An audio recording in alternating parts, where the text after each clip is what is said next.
Hello and welcome to IU NewsNet Daily. I'm Sasha Sears. Today we have news about two IU students missing in Lake Monroe, who they are and what's being done to find them. And I'm Abby Haymond. We have the latest on the IU water polo team and what the weather will look like for the world's greatest college weekend. And there's a new restaurant popping up just across the street from our studio at Franklin Hall. Stay tuned to find out more. NewsNet Daily begins now.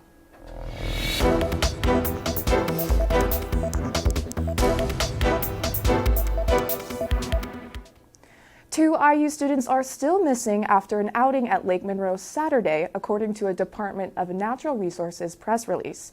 Conservation officials are still searching for the two Kelley School of Business students. Scuba divers conducted at least one search of the area where the duo was last seen. Zadant Shah, 19, and Aryan Vaidu, 20, were on a pontoon boat with friends. The group dropped anchor to swim, but the two missing students did not resurface, according to the witnesses on the boat. IU Student Services brought the group back to campus. Shah and Veda's families and friends also received offers for counseling services. A 45-year-old woman was shot while in her car Thursday night, according to a Bloomington Police Department press release. There's been no word on a possible suspect or arrest. The victim sustained multiple gunshot wounds and was transported to a local hospital. The woman told investigators she was attempting to back out of a driveway and onto North Maple Street when a vehicle came to a stop behind her. The victim said that a person wearing a face covering then got out and shot at her vehicle. The suspect then drove off.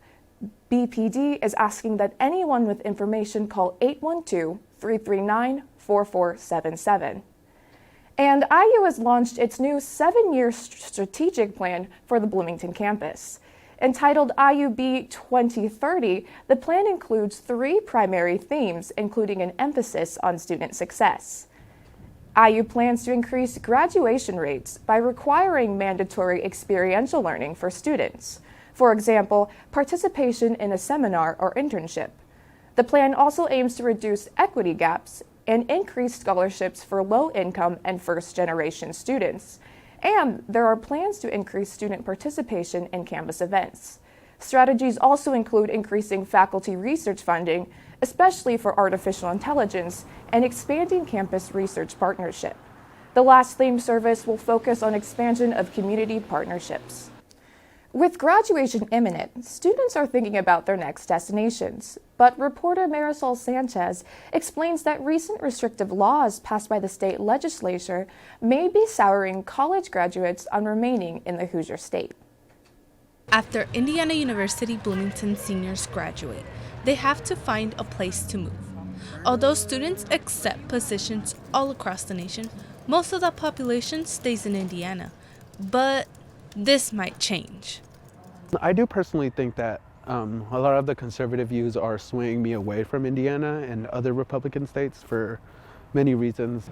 The state of Indiana has been passing many laws that do not align with the majority of the Gen Z population here at Indiana University, Bloomington.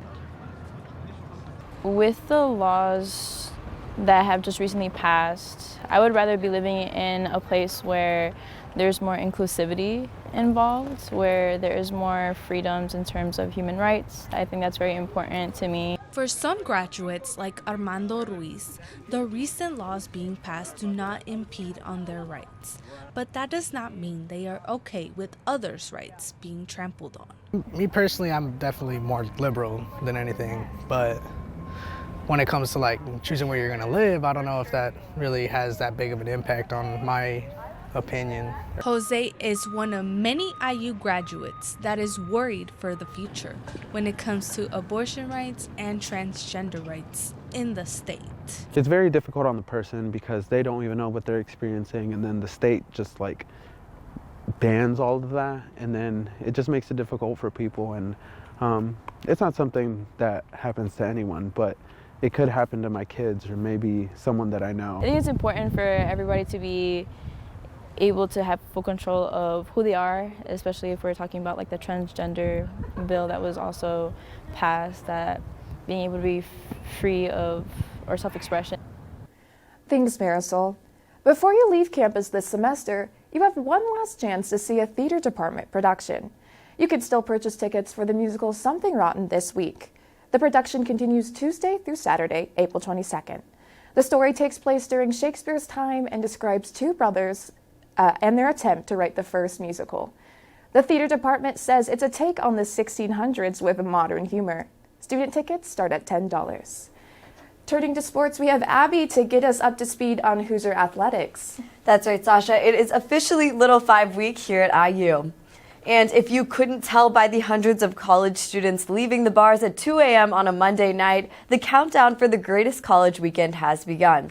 However, in spite of the warm temperatures and clear skies we've had in April, the weather forecast for both races is gloomy and cold, with a chance of rain and high winds. The wind and rain can make the turns, exchanges, and even pack riding much more dangerous. For the women's race on Friday, we're looking at an 80% chance of rain, with a high of 65 and a low of 45, with winds around 7 miles an hour. Things take a turn for the worse on Saturday with the men's race, with a high of 50 degrees and a low of 35 degrees, and winds up to 15 miles an hour. But the chances for rain decrease about 50%. Riders, coaches, and fans are all crossing their fingers, hoping the weather will change. Now, this team doesn't have to worry about the rain because they're already wet. The IU women's water polo finished off its regular season with a win against UC Santa Barbara. The IU team traveled to California, where the offense shined in the 15-1 win. The team was led by senior Zoe Crouch with 3 goals and an assist. Indiana's goalie Mary Askew also popped off, playing the entire match with a 92.3 save percentage. That included 12 saves, and an assist. Women's water polo finished the regular season ranked 17th in the nation. The team will now look to the MPSF tournament hosted by San Jose State, April 28th through the 30th. Well, one more thing before we go. A new pizza place opened up last weekend, one that's received raves across the country. A Topper's Pizza location opened across from the law school. It was previously home to a Penn Station sub shop. Reviewers say Topper's focuses on its cheese, and it makes sense. Topper's was founded in Wisconsin. And another claim to fame, their toppings. Just like the name says, their premium pizzas range from curds and bacon to walking taco. Just head to Indiana Avenue if you want to check it out. And I don't know what your favorite pizza flavoring. I really love like a chicken barbecue. That sounds really good right now. I'm really interested to try that out. I need to broaden my pizza horizon. Exactly. And that's a wrap for today's IU NewsNet Daily. Tune in for the latest updates on all Hoosier news and sports. Be sure to follow us on Instagram at IUNND. For IU NewsNet Daily, I'm Sasha Sears. And I'm Abby Haymond. Thanks for watching, and we'll see you tomorrow.